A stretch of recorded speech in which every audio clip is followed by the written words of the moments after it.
Evening, everyone, and welcome to another Premier Pundit live show.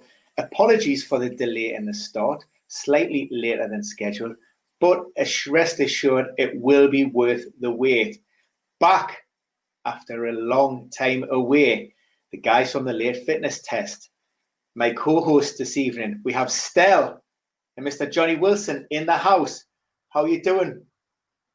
How are you doing? Well, who are you asking? Who are you asking? I'm asking everyone. I'm asking everyone. Who are you asking? How are you doing? I'm good, man. I'm good. Yourself? I've missed it. You know, I must admit I've missed seeing, and it's good not to see a live podcast and actually see your faces and, you know, communicate and see, you know, those luscious locks. What can I say? It's good to be back. I'm not in my pajamas, so you know, when we're doing the podcast before, where it was just audio, I was in my pajamas. I was able to smoke. I had a drink here and there. Now I've got to be professional because we've got people in the chat room. I've got to be professional here, Ben. Come on. Well, you know, from the top off up, you have to be professional. Goodness only knows what's happening down below. Well, I'm not going to stand up, but you know. Just saying. But then again, there's a tip section, so you never know. Some people might like that kind of stuff. So yeah, well, I'll be tipping you for just to remain. Just say that. Johnny Wilson, where have you been, my friend? Hi everybody, and also hello to Rahul and Pedro and Anan, who've all joined the show tonight as well. So great to see you all on board. Yeah, I've been away for a few months. I've had my head down. There's a little thing called COVID going on, which I suppose affected a few people, and also the editing and writing for the last 3.5 years is going to be is going to be published and on the bookshelves in the shops on the 28th of this month. So that's a huge achievement. So it's all about sports medicine and managing injuries in professional football, rugby, physiology. So it's been a hectic few months for everybody. So, but there you go. Do you know what I really want to see is Stel's beautiful haircut. That's what I really want. I would tip that haircut. That's what I would do. If you can raise 20 quid, I will take my cap off. You can raise 20 quid, I'll take my cap off right now. I'm sure. Maybe at the end of the. You got no chance. You got no chance. You got more chance finding feces under a rocking horse, and that's the cleanest way I can put it. So what shall we talk about, gents? What shall we talk about? What shall we talk about? Because I know yesterday you did a 2-hour. Let's talk about look, let's talk about FPL. Let's talk about injuries and let's talk about COVID because that's all we've had for the last 10, 11 days. It's been an absolute abomination. Lots to talk about. Lots of high-profile withdrawals. Lots of players getting injured. Where do you want to start? Still. What about Joe Gomez? Well, he's made out of balsa wood, isn't he? I mean, how many injuries has this kid got? I feel sorry for him. I really do, because when he was at Charlton Athletic, he had so much potential. He went to Liverpool, and it's almost as if it fit like a glove. You know, he's a ball-playing defender, pretty much kind of like he really complements Van Dijk, because you got Van Dijk, that's the solid man in the, you know, at the heart of the defense, and you got Joe Gomez that can pass the ball. And I keep saying this about Gomez, and I know people are going to get on my back for this, but he reminds me a lot of how Rio Ferdinand was when he was at West Ham. You know, very good on the ball, very technically gifted. Okay, he still needs to improve defensively, and he does have a few lapses, as we've seen with Van Dijk being out. But with him to get this injury at this stage of the season where Liverpool need a top central defender, I feel sorry for him. I really do. And I'm a United fan, so I really shouldn't be saying this, but I genuinely do feel sorry for the lad. I mean, I must admit, I'm not a fan. I'm not Gomez. I was until he suffered that quite a serious setback, ACL, and came back, and he just hasn't looked very assured to me. I would have preferred to have Joel Matip every day of the week alongside Virgil van Dijk.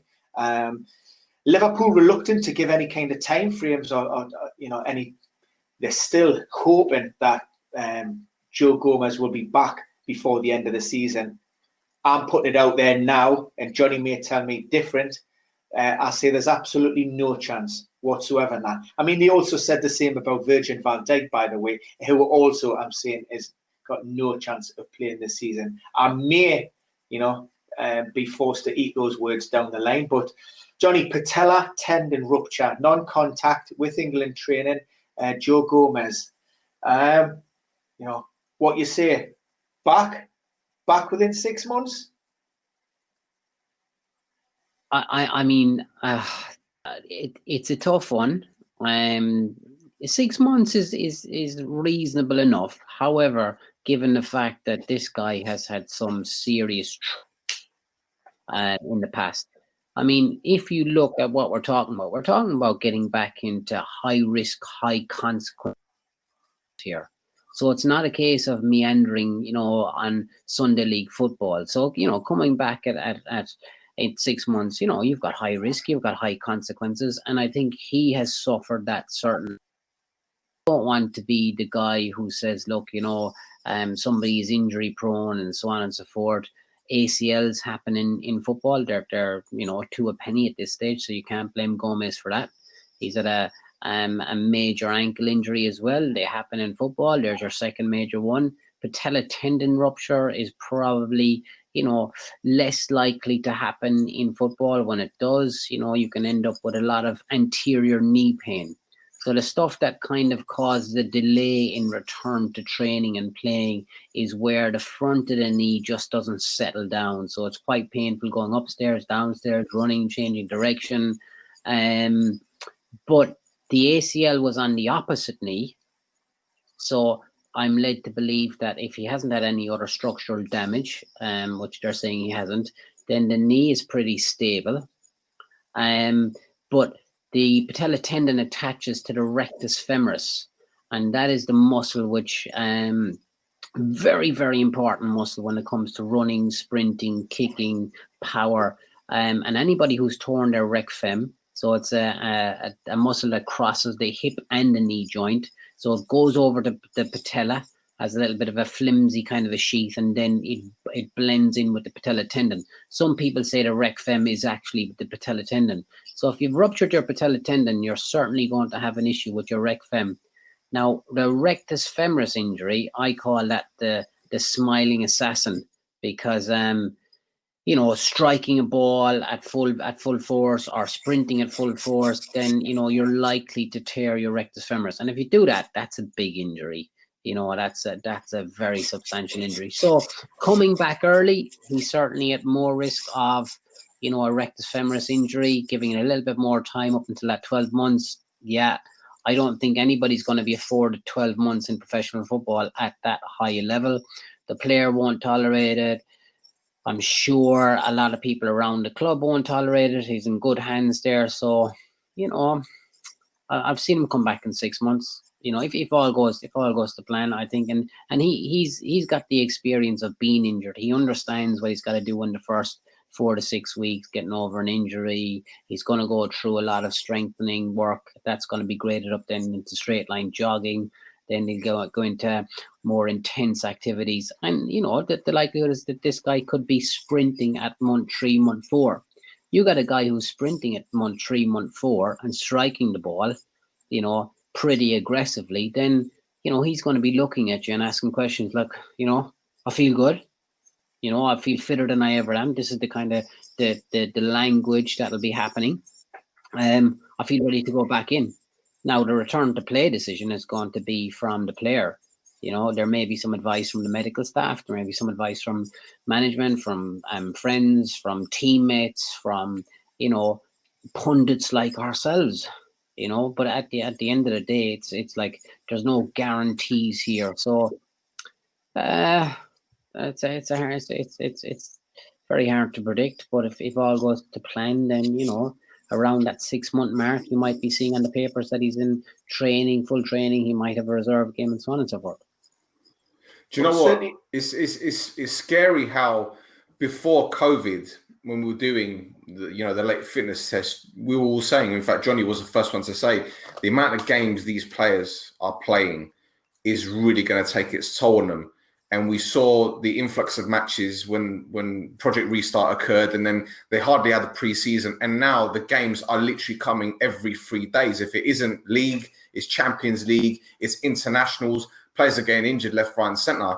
And from a fantasy football perspective, you look at Liverpool, who probably had the best defence last season. Alisson's been in and out. Trent's now injured. Van Dijk, Gomez. I mean, even Simica, the Greek player that came in at the beginning of the season, he was injured for a couple of weeks. I think he got COVID as well. So effectively, who have you got defensively to choose from at Liverpool? Matip, he's injury prone.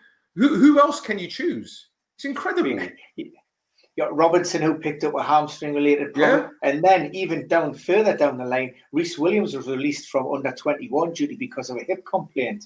I mean, so you potentially, you're looking at maybe 5 to 6 players out of that defensive backline for Liverpool, which probably leads me on to, I hadn't chatted earlier on this day and looking at Jamie Vardy as a potential fantasy asset this weekend. And he must be registered on people's radar in terms of, is he a potential captaincy pick ahead of this game? Just because of those injury problems at Liverpool.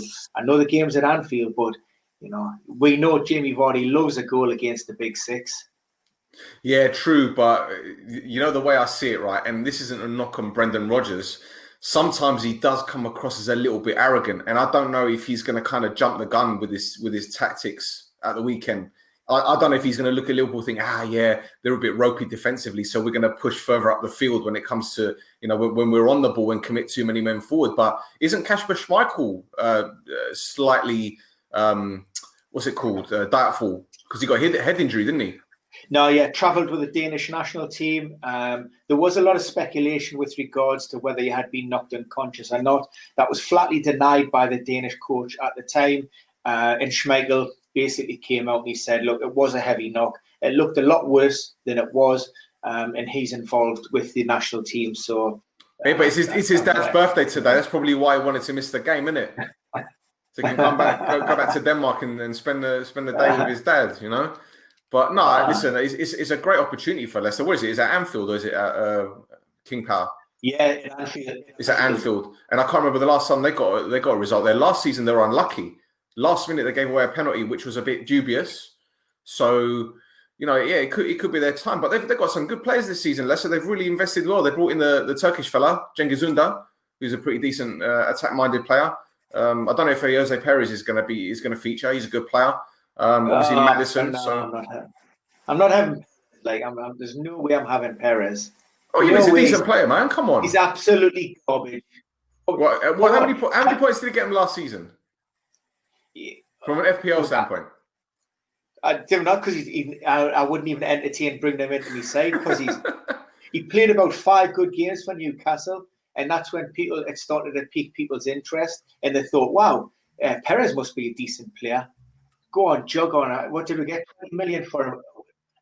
When I would have snapped the hands off. It's nearly as bad a business or good a business on a Newcastle standpoint as we got rid of Sissoko for 25 million. 25, yeah. But no, listen, you're right. At the end of the day, Jamie Vardy will be a shrewd selection. But let's be fair. I think a lot of people I know have got Jamie Vardy in their team anyway, because you take Jamie Vardy out of Leicester, fact, they struggle for goals. So he's their main man. So you'd expect him to come in the team, and especially with his pace and the way that he plays off a defender's shoulder. When you got, I don't even know who Liverpool's defensive options are at centre back anyway. So if they're going to play an inexperienced central defender, he'll destroy him. He'll absolutely destroy him. Yeah, I mean, you could probably expect. Sorry, Karen. So I've seen you could probably put Jordan Henderson in there, but again, he's struggling with a hamstring problem. So it could be Joel Matip and Fabinho. Options to go with. Yeah, but then again, I mean, look, the way I see it, Ben, is that Liverpool are so good that going forward, it's almost as if you can play any back line, Liverpool will still attack and they'll still get opportunities. So I don't know. The absence of Mo Salah's going to be. Well, of course, he's their main man, isn't he? But then again, Jota's come to form. He's been outstanding since joining Liverpool. So, I don't think that Salah will be a massive loss, especially if it's 2 weeks that Salah is supposed to be, being quarantined for, if he's even allowed back in the country, which I highly doubt, I don't think they'll miss him that much, in all fairness. But listen, Mane had COVID, didn't he? And they didn't struggle. I just think it changes the dynamics, the setup with it. They're so fluid that, particularly that front three, and then Jota with a front four now. And then you're losing Trent as well, so he gives you that bit down the the right hand side. But they've got Nico Williams, haven't they? Has he played more Champions League games than he has in the Premier League? Hasn't he? More minutes. Yeah, I mean, true, yeah. Look, it's still a big step up, and you know what? At the start of the season, I jokingly said Liverpool to finish third this season. I jokingly put that out, and you know what? I mightn't be too far off. If City can get the finger out, then why not? Yeah, because I think the league's wide open this year. Well, the scary thing is, Ben, is that with this whole COVID situation, which obviously we've never experienced before, once a player is tested positive, they're out for at least 2 weeks. At least 2 weeks, right? So if a team, like, for example, Uruguay, I think they got 4 or 5 players tested positive for COVID. Now, if Cavani gets it, then he's pretty much screwed. So obviously, you're going to want to keep these players, under lock and key, and say to them, don't leave your property. But in terms of like an FPL perspective, once a player gets tested positive for COVID, that's it for 2 weeks. So you're using a transfer. Do you get what I'm saying? For no reason. When it comes to the governance, and Johnny, this is probably where you might be to come in and give us the official line. And I know that the landscape is changing somewhat, but it was, I don't recall the player. We were heading into game week 9, game week 8, and there was a player who it was Kieran Tierney. Yes, it was on Scotland international duty. It was Kieran Tierney, the Scottish fullback. He had been deemed to be in close contact through track and trace with one of his international teammates who tested positive. He strongly denied that claim. Anyway, they were both sent away to self-isolation. So Stuart Armstrong, who tested positive for COVID, was told to self-isolate for, I think it was 10 days. Kieran Tierney, who returned 3 negative tests, who was deemed in close contact, which he denied, was then told he had to self-isolate for 14 days. So the guy who was positive could effectively play once a domestic fixture resumed after the break, and the guy who was in close contact couldn't. I mean, where's the sense in that? Where does the decision, or where's the thinking behind that process? And why is that the case? Why is the guy who's positive, how can he return before the guy who is negative? I don't know. I'm lost on that one. Well, let me put it another way, right? Okay. Clinton Cards, the shop in the UK, is closed. They sell cards. They sell Christmas cards coming up to Christmas. They're closed because they're not an essential shop, right? I'll get to my point. I'll bring this up. Whereas Tesco's, the Garden Centre, Aldi, Lidl, Sainsbury's, they can all sell Christmas cards. So Clinton's are potentially could go out of business here because they can't open because they're not essential shop, but essential shops can now take over their business. It's not fair. My point on professional footballers, right, is if you are a professional footballer, you're not inoculated against 14 days. Coronavirus doesn't know you're a professional footballer. So the return to train guidance can't be any different from anybody else in any other occupation because there is no segregation among coronavirus dependent upon your occupation. Now, your occupation may mean that you're an essential key worker, therefore you go back and so on and so forth.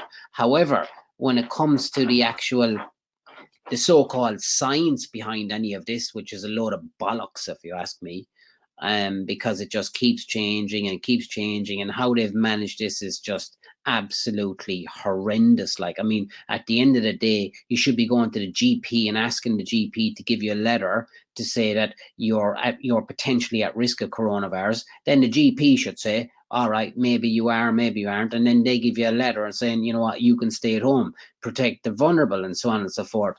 Now, whether a guy is positive or negative, like, I mean, surely that has to make a difference.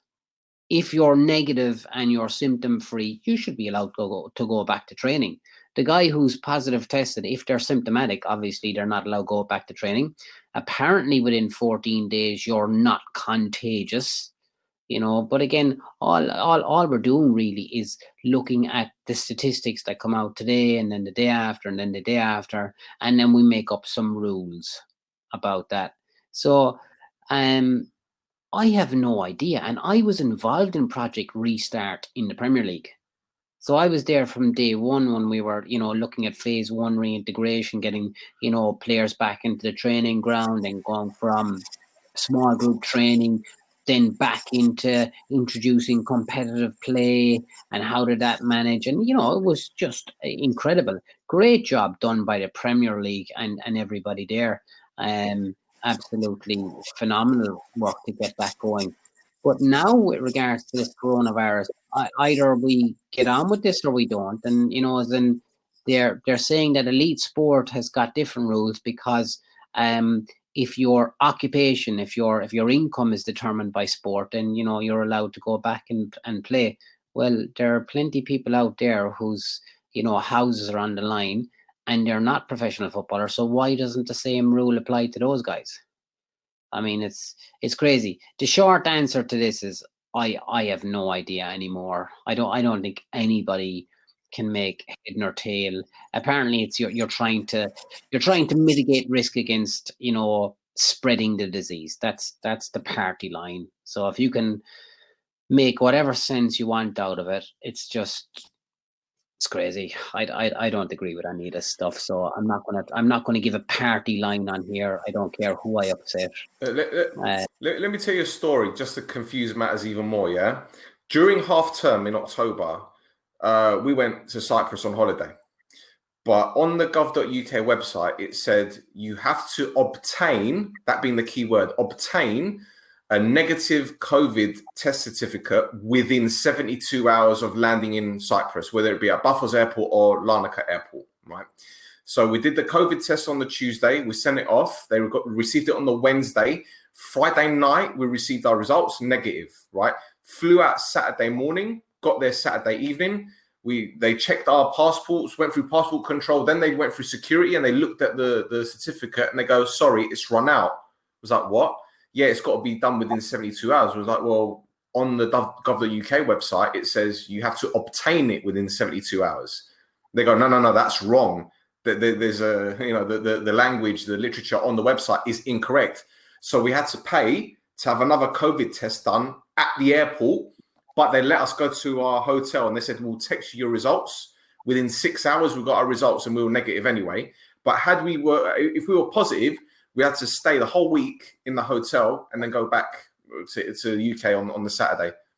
So, yeah, even the gov.uk website gets things wrong. Give us a look at your hairstyle. I don't see any tips. Give us a look at your hairstyle. There's no tips. The hat stays on. Johnny, so in your opinion, knowing what you know and working as part of the task force, in your opinion, do you think that Premier League football is at risk of another shutdown at any point? Do you think they'll ever get to that stage again? Well, I'm hoping that I don't think anybody could answer that truthfully. I could take a guess and say no, I don't think it's going to get shut down. Okay, I think this will be the last lockdown that any of us should be seeing here because it only works when people abide by the rules, and I don't see any changes in traffic. I don't see any changes in people's behaviors. The places where people don't wash their hands, where they don't socially distance, where they don't, you know, maybe wear a mask is when they've been drinking and are getting drunk and it, you know, the party kind of, you know, goes like that. Our university students, fucking university students, if you're listening here, like, I mean, it's just crazy, You know, that places are getting shut down for that. Like, fuck it, I'd not have the universities. I'd shut the universities down and just have them all online at this stage, because it's just that kind of a way. Like, but I don't know. I don't think it's going to get shut down. But I didn't think we were going to go for a second lockdown either, so I was wrong there. You know, Well, I didn't think we'd go for a first. I'll tell you what, moving things on a little bit with regards to COVID and moving back to, because of the last sort of 2 weeks, ever since Pep mentioned in a pre-match press conference before the Champions League match against Marseille, he talked about the significant increase in the number of muscular-related problems that players had been suffering, and we've done year-on-year analysis, season-on-season analysis during the same period. He actually quoted the data, but he misquoted it. He said that there had been a 47% increase in reported incidents for muscle injuries over the first 8 game weeks of the season. It was actually 42%.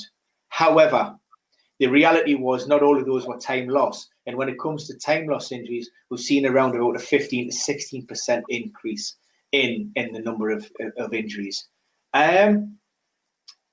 I suppose that the big question is, and it's hard to pin it down on anything in particular, but what would you say some of the main contributing factors to those high incident rates are, and why are players suffering so many injuries? And do you think that's only going to continue, particularly as we head later in the season and in and around the festive fixture program, which historically will always throw up a glut of players, in injuries and soft tissue problems? Number one, you're going to have a backlog of fixtures, and fixtures are closer together at the moment. You're not really training an awful lot. Number two, there's a big leap of faith there, right? Saying that there's a causation between COVID and an increase in injuries. There are a lot of co-founding factors, and without COVID, maybe the number would be circa 42%. Maybe it'd be 39, maybe it'd be 43, maybe it'd be 44, maybe 45. But COVID will certainly play a role, a significant role in the fact of like doubling injuries. I don't think so.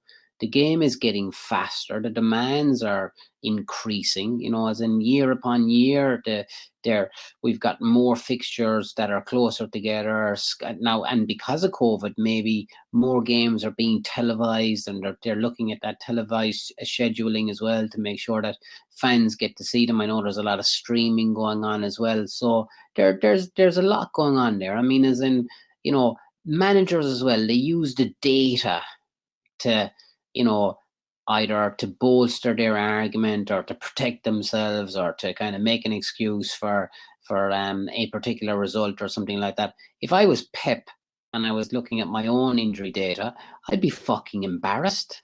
You're training the team, Pep. You're training the team. You're responsible for strength and conditioning. You're responsible for their athletic performance. You're responsible for injury risk mitigation. Stop looking around and blaming stuff. And what would you say in response to the fact that Pep will turn around and say, well, look, we were involved in the latter stages of European competition last year, and my players have had less than 10 days pre-season program before returning to Premier League action? Yeah, I'd say that would be a very reasonable point there. I would say, number one, I would acknowledge it. And then number two, as a former manager of some top level Gaelic football clubs, and obviously a physiotherapist in professional football, I would be looking at that 10 days, and then I would be looking at key focus points during the whole of the season to, number one, increase their athletic performance. I may have to do some squad rotations. I may have to look at my training methods. They may have to change. My sessions might have to be more intense and less voluminous. But I'm going to have to respond to that data. He's reacting to that data. What's he going to fucking do? We're going to get rid of COVID. Does he want to shut down the Premier League? Does he want more days? Does he want less games? Like, none of that's going to happen overnight. Well, lockdowns happen overnight, don't they? But apart from lockdowns, I would start kind of going, and he probably is. He's probably looking at his own training. Of course he is. He's looking at his training strategies and so on and so forth and everything like. However, genuinely, it's a case of they have all the resources in the world in the Premier League. They could have as many staff as they want. They've got phenomenal facilities. They've got players that have got great talent. I don't know about the work rate. I didn't say work rate, but I said they've got great talent, But if I've got that type of injury list, then I really kind of be looking at the stuff I do first. The big rocks are what you do in the club yourself. Even from the point of if you get 7 lads who've got COVID in your club, Stel, 7 lads. Stel, in terms of fantasy assets in Stel, City have got some very appealing fixtures coming up.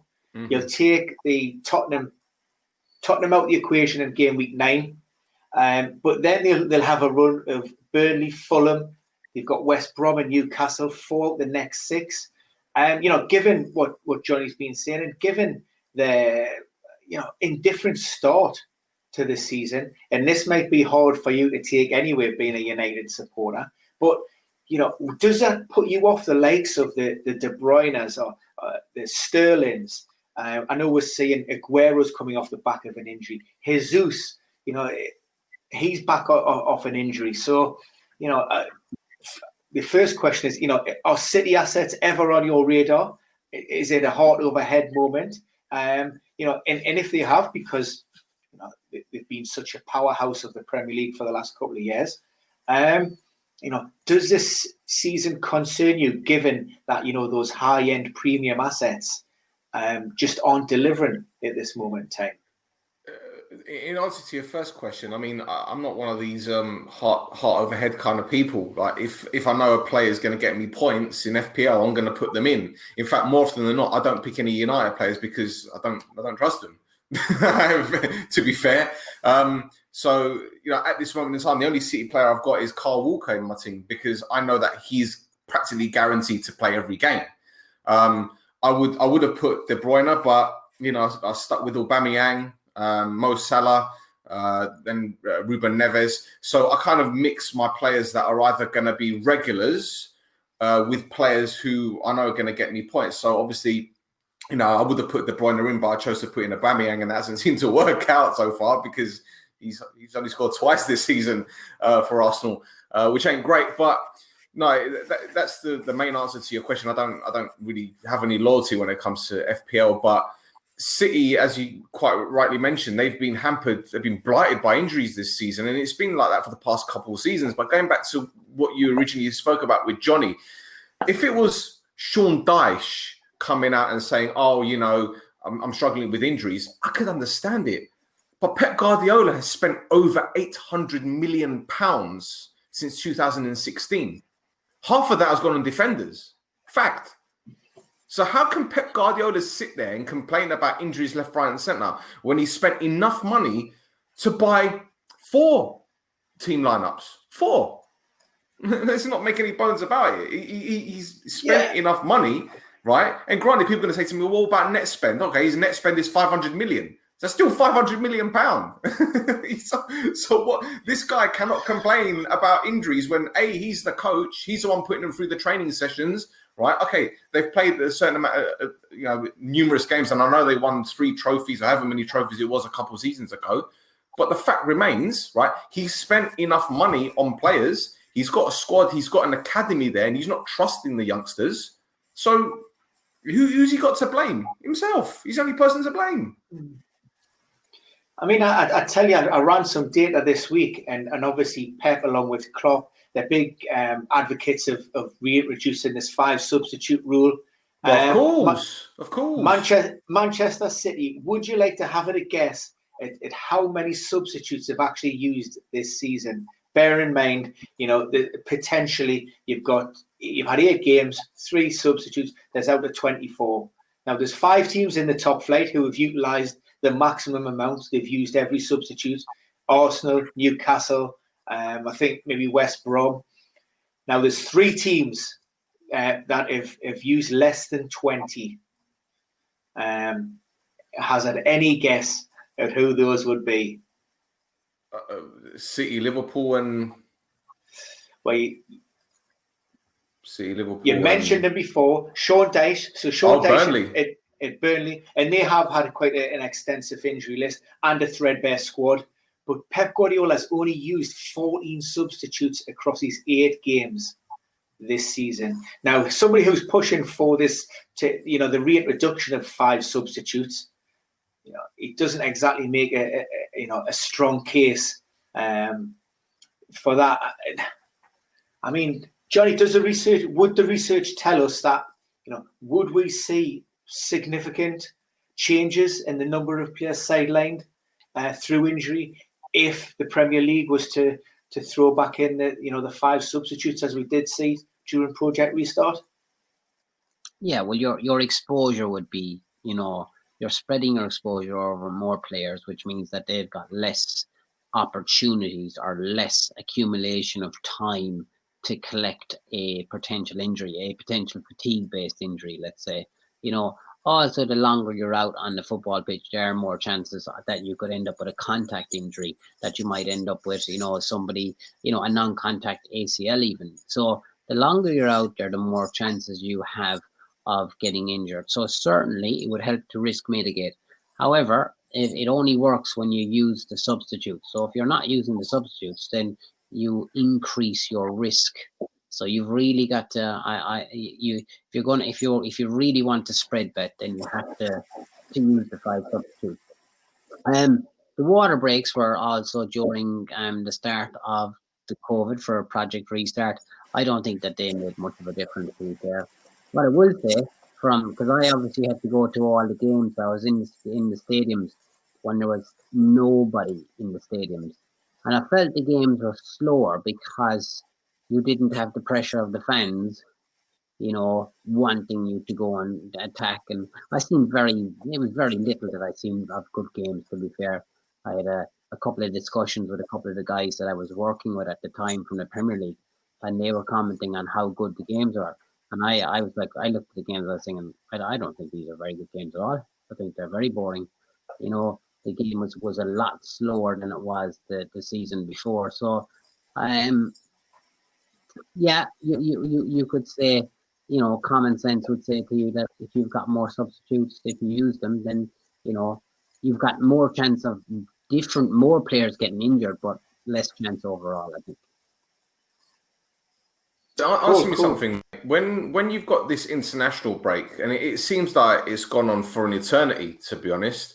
When you have this long international break, and it comes down to the players returning back to their clubs, and obviously the games start on Saturday, so we've got 3 days, 2 days, if that. How difficult is it for you to gather all that data? Because effectively you're waiting for a lot of the press conferences, right? So, yeah, how do you cope with all of this? I mean, a lot of the press conferences will actually take place and those players haven't been assessed. Oh, wow. If we take Miguel Almiron at Newcastle, for example, Newcastle played Chelsea in the early kickoff, St James's Park. Even though he was suspended for their last qualification game, he remained with Paraguay, and he's probably not due back on the training pitches until Friday morning, maybe even Friday afternoon. Now, Steve Bruce inherently will speak first thing on Friday morning. So you're reading between the lines with regards to that. You're also looking at what's happened in previous international breaks to serve as some kind of indicator. So, for example, people like Frank Lampard, you can maybe look ahead to this weekend's game for Thiago Silva. He dropped Thiago Silva for the Chelsea's game after the last international break. And he's talking about managing, the defender's load. They've got a Champions League encounter coming up again. He's obviously 36 years of age. So he's going to cherry pick those games that he wants him to be involved. And then when you look at the squad as well, with Chelsea, you'll have Zuma in there. You'll have Christensen. You can play Azpilicueta. You've got Reece James, who's been on fire. You've got Chilwell, hopefully. I'm not sure if he was involved for England tonight. I know he was on the bench. So there are options in there. And again, it's a decision where, does he necessarily need to be risking these players unnecessarily, especially against a Newcastle who could be without a Callum Wilson, who has been our one and only offensive shining light. Without him, I think he's played a part in around about 70 or 80% of our goals. So, I think it probably doesn't even matter if you play with any defenders at all. Chelsea, they're probably going to come away with the result. Well, see, this is the thing that I was thinking, right? I mean, obviously, we just spoke about the 5 substitutes, right? How a lot of the managers want that to be implemented.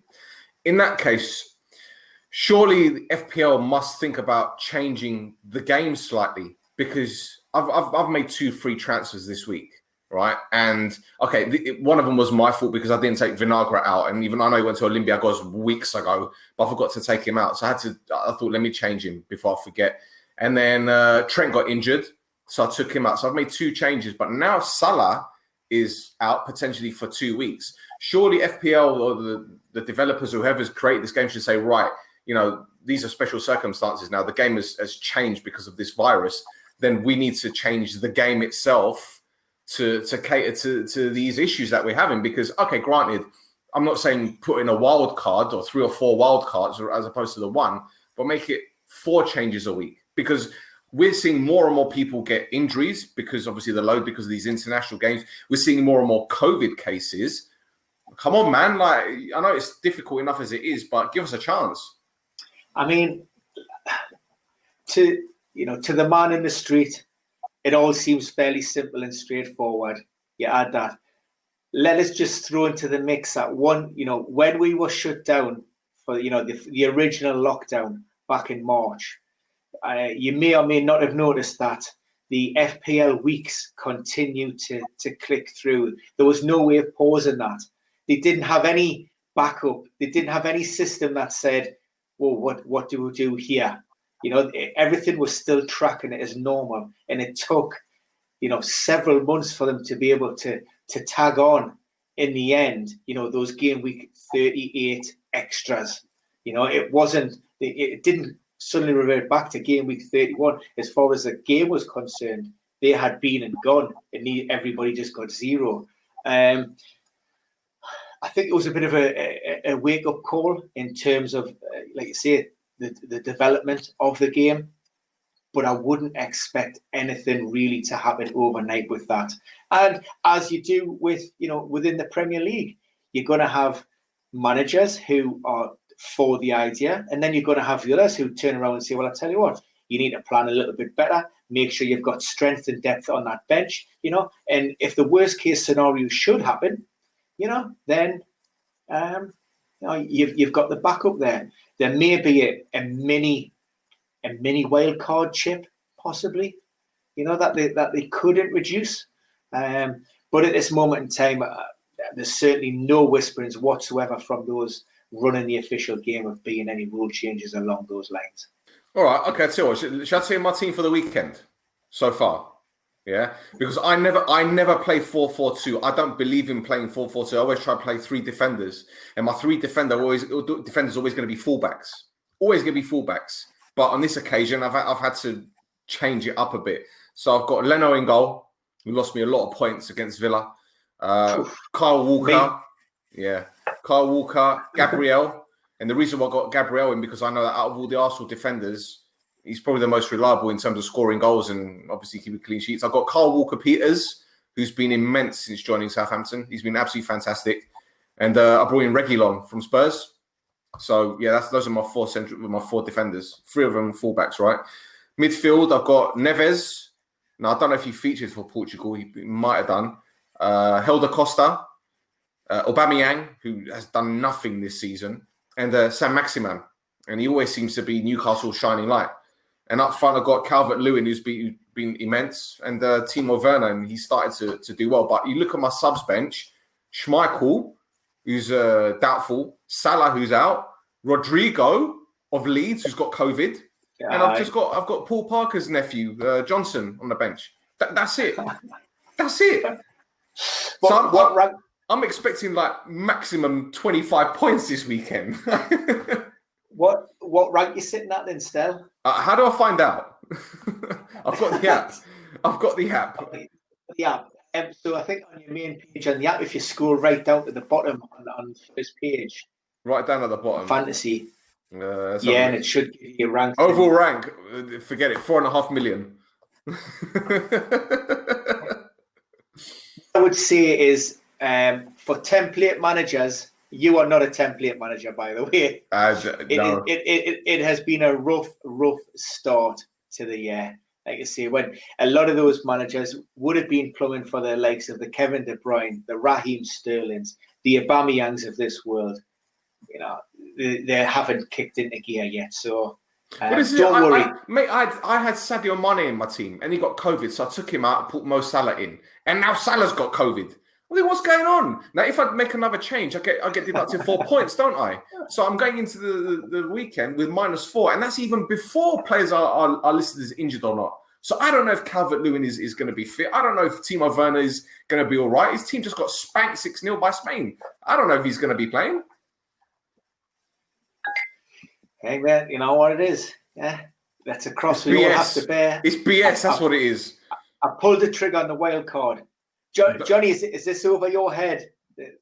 We need to get you involved in FPL, Johnny. Yeah, no, I want to get involved in FPL, but so I'd have a few good players on fucking Roy Keane on You do know Maradona? He's just had surgery, so I think he's going to be out for a few weeks. He's a legend. I still have him on the team. I have seen it. He'll just have Maradona for the parties. That's why. Yeah, he's a changed man. I tell you what, I'm just going to flip over to the chat because we've had a couple of questions. 2 from Rahul Patek. I'll answer the first one. Robbo was injured as well. Presumably means Andy Robertson. Yep. Now he did play 90 minutes for Scotland tonight in Israel. I'm not aware of any setbacks or any issues there because obviously we've been on this podcast. But as far as I'm concerned, the hamstring issue that he had going into the game, that seems to have not been issues come through that game unscathed. But he also asked a question with regards to Mo Salah and whether we should, sell Mo Salah. And Johnny, since Stel's bowed out for a second, I mean, I'll put that to... I'm still here. I'm just having a smoke. You want it professional? You want it professional? All right, I'll smoke. The question with regards to Mo Salah is, is he going to miss 1 week? Could he potentially miss 2 weeks? Or would it be longer than that? Johnny, under current protocol, so this is what we know. He tested positive today. He had a positive swab test. It's his 3rd test that I'm aware of, and every time has been positive. Now, I'm told he's going to be taking another one tomorrow. Now, in terms of regulation, I've heard 2 stories here. If he tests negative tomorrow, could he, in theory, fly back to the UK, or does he then need to submit his 2nd negative test 48 hours later before he can then fly back to the UK? I have searched the web up and down for this, and I don't know. Like, the thing is, and then if you come in contact with Mo Salah, you're going to have to self-isolate, that kind of way. These things. And then what happens if Mo Salah comes in contact with somebody who has COVID on his way back? Does that mean he's got to self-isolate? Here's a question then, and I'm going to. You might know the answer to this one. Alex Telles, signed for Manchester United, he was involved in his first weekend at the club. Then he tested positive for COVID. Self-isolated for 14 days, returned to full training. Ollie omitted him from the matchday squad last time out because he said he lacked a little bit of fitness. He went away with the national team and joined up with the Brazil. He came on as a substitute in their first World Cup qualifying game on the Saturday night. Then the team flew to Uruguay on the Sunday night, and he tested positive again for coronavirus. Then whatever happened in between Sunday night and early hours of Wednesday morning, Tuesday night, Telles was actually named in the Brazil squad. Probably he submitted a negative test, or is it a carryover from the original, positive test that he had? Has he had it twice? Has he just had it once and it's been picked up slightly different? I mean, are you able to shed any light on that? No. He's been using mouthwash because that stops it, doesn't it? Well, look, I'm a big proponent of mouthwash, and look, and as far as I'm aware, I have not had COVID, so there you go. No. Listerine is the future. Well, I know I haven't had COVID, and I haven't had any mouthwash either. Maybe I should do, but I haven't had COVID, so that's that one down the drain. So don't go out and buy mouthwash just because of that, because I haven't had it. So, and I know I haven't. But just buy toilet rolls instead. Yeah. So how many times are you actually tested, Johnny? Or are you still regularly tested as well? I would say probably 50. I would say 50 plus. I would say 50 plus tests at least. And was that due to your involvement as part of that task force? As part of the task force, it was like every 72 hours or more if I had a game. So if I'd got 3 games to attend in a week, then I could never be more than 72 hours without a negative test. So you have this like Premier Passport then as well. So you scan your app, they can see your last test. But yeah, so the Premier League they were excellent. They were very hot on everything. And the clubs in the Premier League were fantastic. I've got to say, big shout out and huge thanks to Leicester City, Burnley, Sheffield United, Manchester United, Aston Villa, the new all the clubs that I was at, like they were phenomenal. The people who just did everything to ensure that the Premier League went back. I mean, I couldn't, say how I really couldn't tell you how good they were. They were phenomenal, and everybody was friendly. So knowing what you know, and having worked with those people behind the scenes at clubs and how hard they've worked and the measures and the protocols in place, how frustrating then for those people is it to have these international breaks? And we heard Roy Hodgson come out in the press and he said before he went away, he said, look, I keep my fingers crossed because I sent players out to, X, Y, and Z, and they were coming back with COVID. We don't know what their guidelines are. We don't know that their protocol is as strict as ours. And, they're coming back and we're losing our players for 14 days. And for clubs like Crystal Palace, who don't maybe have the strength and depth of a United, as a City, as a Liverpool or what have you, it's going to affect them. So, from what you've seen at the clubs, is that a real concern? Is that a bone of contention? Is it frustrating? I'll be honest, I'd turn it around and I'd say, there's probably the majority of players don't get COVID, and it's the minority that do. And the minority that do, I'd be asking questions to them. Did you wear a mask? Did you wash your hands? Did you social distance? Did you genuinely do everything you possibly could to make sure that you didn't get COVID? Or did you meet up with family when you were at home? Did you, what were you doing? So I think players have got to take a lot of responsibility here as well. We seem to just kind of rush over that completely and say about, what about these measures? What about these measures? What about the, what's going on here? What's going on there? What the fuck are the players doing as well? Are you saying it's almost like the release from that protective bubble, and they revert back to out away from prying eyes, away from the clubs, away from the officials, and it's the excuse to maybe we see Mo Salah. Mo Salah said, "Oh yeah, he went to his brother's wedding. He was seen on social media dancing and mixing with family, and he always maintained, I maintained that social distancing. I didn't breach any guidelines and protocol, and here we are." Look, So there are people dying in beds, and their daughters and sons, their mothers and fathers, their grandparents can't go and spend the last hours with them because they've got to adhere to these COVID guidelines. And then you see a guy like Mo Salah going to his brother's wedding and, you know, doing all that kind of stuff. If I did that, I'd get sacked from my job because I'm not as important as Mo. You know, I'm scored a goal on Saturday, Sunday, but at the end of the day, that, you know, who's going to say that to Mo Salah? Who's going to say to Mo Salah, Mo, this was your fault. You did this because you weren't social distancing. You didn't do everything you possibly could to make sure that you didn't get COVID. And he fucking didn't. He didn't do everything he possibly could because he could have not gone to the wedding. And on that note, I tell you what, that's a good way to end the show. It's our first live hot mic podcast for the late fitness test. Really enjoyed it, guys.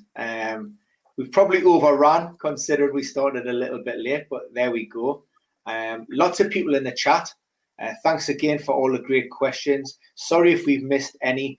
With regards to William and Antonio, hang fire, William, on that one. We're back on tomorrow night's podcast, and I'll touch upon that then. But certainly from me, like I say, great to be back, guys. Thanks again. Great to be back. Great to be back, Stel. And Mr. Wilson, I don't know. Do you want to lead us out, Stel? Because you know, I feel as if I'm stepping on your toes a little bit. No, it's all good. You've done a stellar job there, my friend. Well done. Yeah, I'm just going to end it with letting you guys know that I've taken the plunge, and I've done 2 extra substitutes, 2 transfers. So I'm going to go into Saturday on -8 already. I've brought in Son for Mo Salah. He's shaking his head. And Ollie Watkins, I brought him in for Rodrigo. And I've done bench boost because I've got Gabriel, Johnson, and Neves and Schmeichel on the bench. So I'm going for it. I don't care because other people are going to be doing the same. It's going to happen, isn't it? Come on, let's be honest. I'm not going to be the only person going in on -8 or -4 or -12. It's going to happen. So, yeah. And the bench boost is to try and counteract that -8. I mean, it's a bold strategy. It's a risky strategy. Some may say it's just plain stupid. Kamikaze. But yeah, why not? But I'm not one of those. What I would say is, good luck, my friend. Thank you very much. You will definitely need it. Thank you very much. Mr. Wilson, it's been an absolute pleasure. Really enjoyed it. Great insight once again. And thanks again, guys. Keep following through social media channels. And we will be scheduling more of these. We're hoping to be back every Wednesday from around 9 o'clock. Technology permitting.